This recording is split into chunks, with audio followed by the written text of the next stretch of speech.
Good evening, everybody. Good evening. The rapture that did not happen.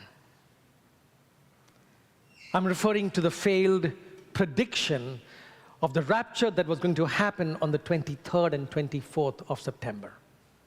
Those of you on social media probably heard a lot about it. It went viral. And yes, pun on words, but the clock was ticking on TikTok. The prediction stemmed from a dream by a South African pastor, and I'm sure I'm pronouncing his name incorrectly. His name is Joshua Mlakela. And supposedly Jesus appeared to him in a dream and gave him the dates. And millions of people fell to the prediction. Some quit their jobs, some emptied their bank accounts, others gathered in prayer halls, some even created survival havens. September 23rd came and 24th came and went. And then hashtag the rapture that did not happen got viral. But Pastor Joshua was unapologetic. He said he had made a mistake. He had based his prediction on the Gregorian calendar rather than the Julian calendar. So he gave a new date. That was October the 13th. The day came and went. Here we are. Now, I'm not wanting to ridicule somebody who takes part of their faith seriously. But we have to know, first of all, that the concept of a rapture is both biblically and theologically unsound. But the coming of Christ is not. We all live in a joyful expectation of the coming of Christ. Moreover, we have still to explain the predictions that Jesus made, for example, in today's gospel reading. The prediction of the destruction of the temple and the cosmic signs that will accompany it. We still have to account for that. So in my homily, I'm going to do three things. First, I want to talk about understanding the gospel predictions. Secondly, the lessons that we Christians can draw from it. And thirdly, a word about perseverance, because at the end, Jesus is going to say to us that it is by our perseverance that we can secure our lives. So here is the first point, understanding the gospel predictions. The best way to understand today's gospel reading is to know that by the time Luke wrote his gospel, the event that Jesus predicted had already happened. So Luke does not write his gospel till about 80, 85, perhaps even 90 AD.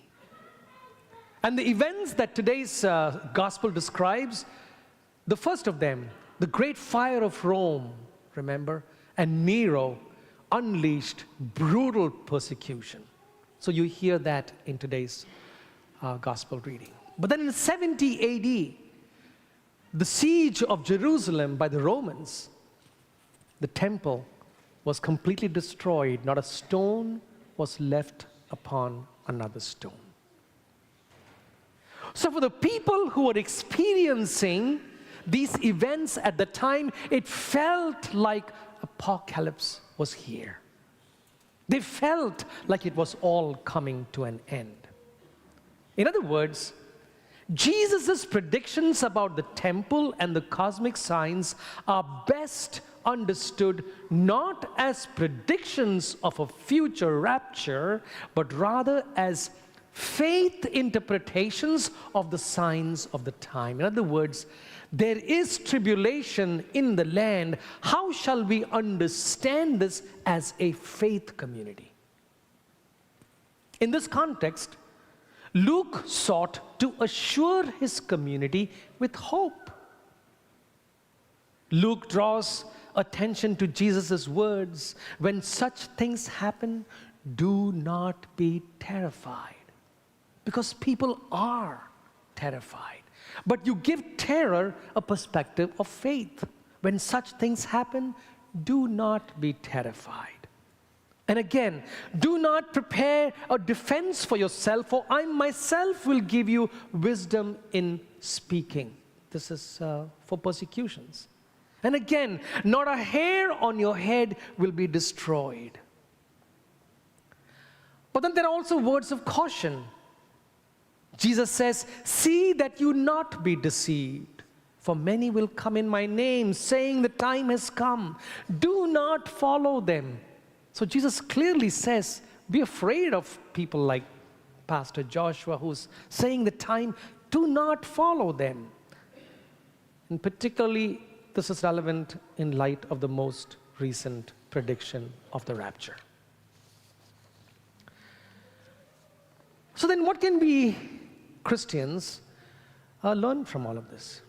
So unlike the rapture, as I said, the doctrine of the second coming of Christ is biblically and theologically valid and sound.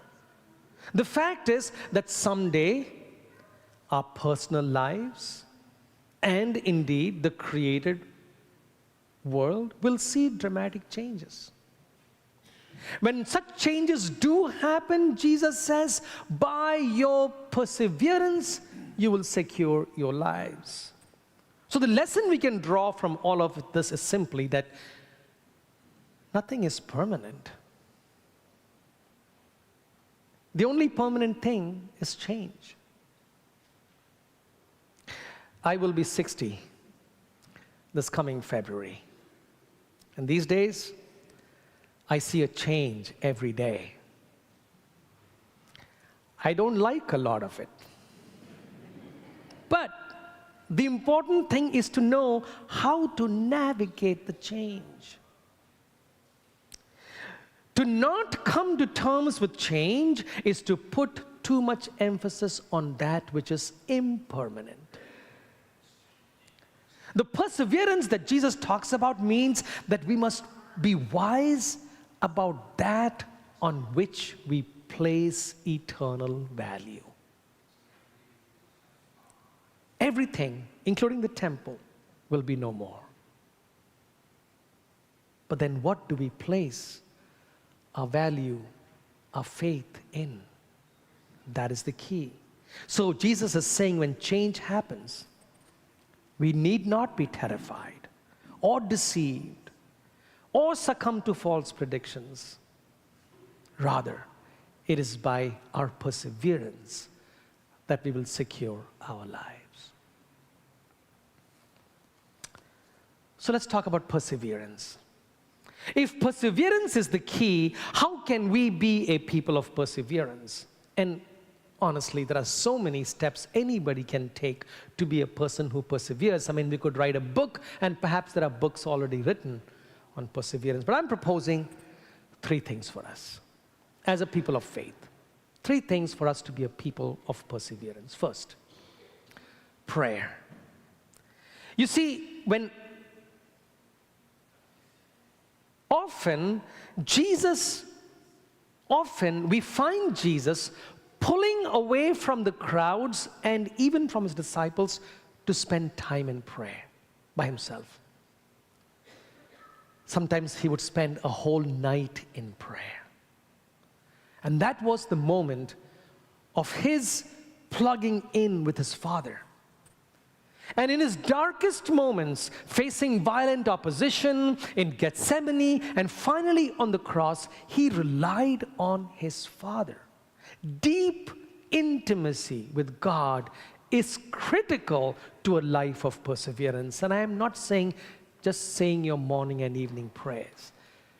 I'm just saying that having a deep, intimate connection with God is key to perseverance. And for us, that means that in our spirituality, and the sacramental life.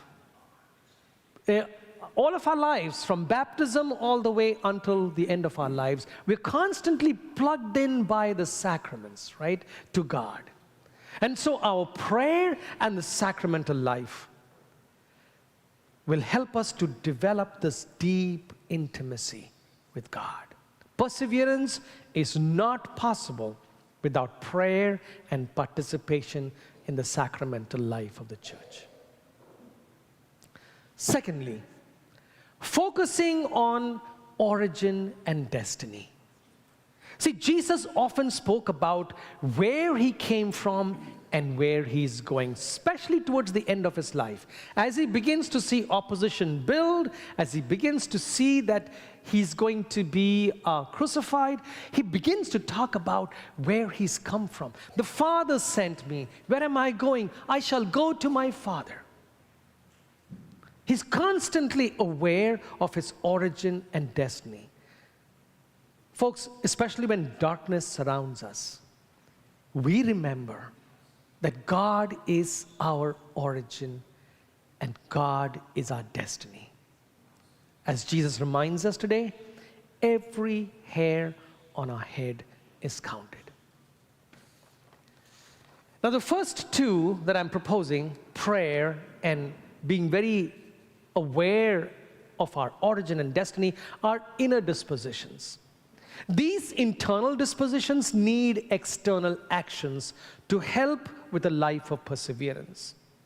And I'm proposing that action is doing good. We should be a people that only do good. Once again, we learn this from Jesus. His whole life was a life of doing good. There's not one instance, there's not one example we have where Jesus did harm to somebody or he did evil. He only did good. And he did good all his life, so when he gets to the end of his life, even on the cross, when he's suffering, he does good. He forgives his enemies. The people who were reviling him right in front of him, his murderers, he forgives. And in that moment, he opens paradise to a repentant criminal. How does he do that at the end of his life when he's suffering so much? Because he spent a lifetime doing good. What a great lesson that is for us.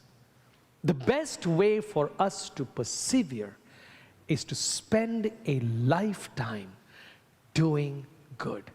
And if we spend a lifetime doing good, even the end of our life will be an act of goodness.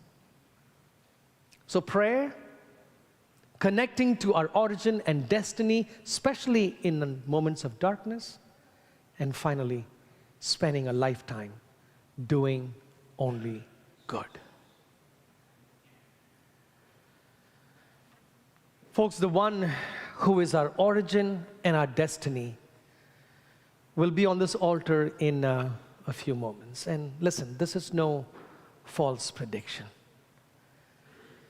Jesus Christ, body, soul, divinity, will come to us in a few moments, and we'll extend our hands to receive Christ, who is our origin and our destiny, and enter into the deepest communion with him. Let us put our lives into his hands as he puts himself into our hands. And in this action of faith and trust, may we be the people who by our perseverance secure our lives. People of God said, Amen.